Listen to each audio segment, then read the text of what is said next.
The first shadow appears not when the sun sets. Smell of dust, old rain, and something else that feels like memory rather than scent, and every step echoes too clearly, bouncing off walls that once held laughter, prayers, and power, because Bhangarh was never a single palace or temple but a living city carved in stone, and now those stones watch in silence, waiting, and as I pass the crumbling havelis and roofless courtyards, shadows cling unnaturally to corners where light should reach, stretching upward like stains that refuse to fade, and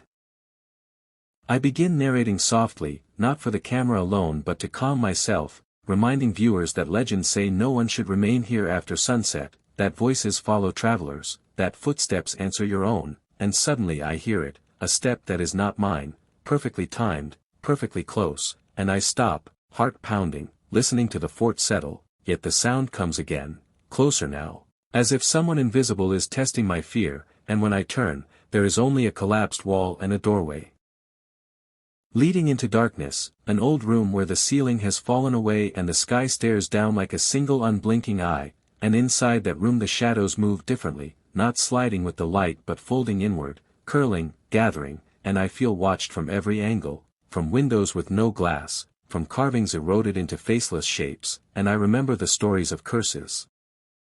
Of love twisted into rage, of a city doomed not by war but by something far more intimate, something that still walks these corridors, and as I continue deeper, my voice lowers, instinctively respectful, because the silence here feels alive, listening, and the ancient buildings seem to lean closer, their cracked pillars whispering in a language just beyond understanding, and the camera light flickers, revealing for a split second what looks like a handprint on the wall, too clear, too defined to be natural, then gone, leaving only rough stone, and doubt creeps in, not about whether this place is haunted, but about whether it wants to be remembered, and that is when the shadows lengthen all at once, as if summoned, filling the courtyards, sealing exits, turning familiar paths into winding corridors that do not match any map, and I realize Bhangarh is not empty, it is crowded with echoes, with moments that never learned how to end, and as night finally falls, the fort exhales, a long,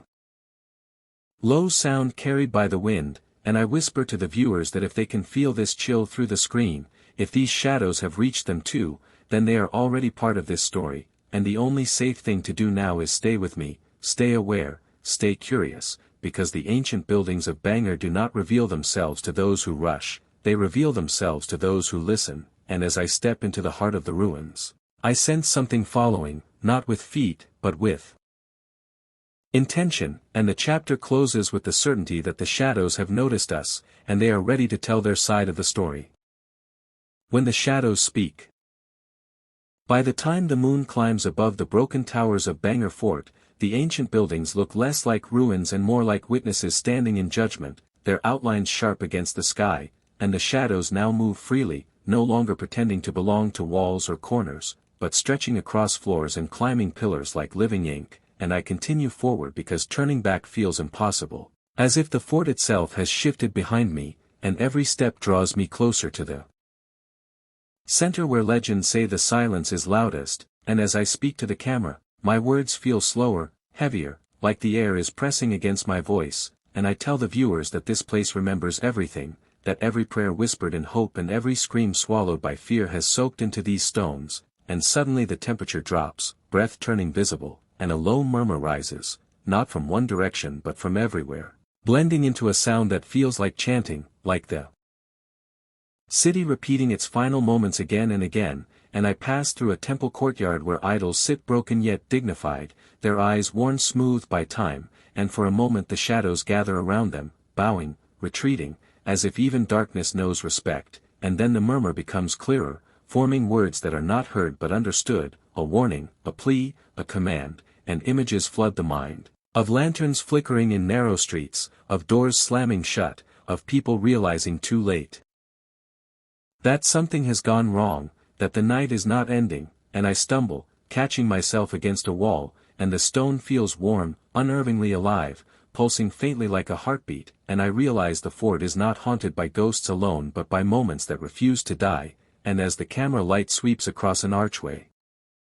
a shadow detaches itself from the floor, rising into a human shape that never fully forms, its edges dissolving like smoke, and fear spikes, sharp and undeniable, yet beneath it is something else, a strange sadness, as if the shadows are not here to chase but to be seen, to be acknowledged, and I speak aloud, telling the fort that its story is still heard, that people still listen, that these ancient buildings are not forgotten. And the shadow pauses, trembling, then melts back into the ground.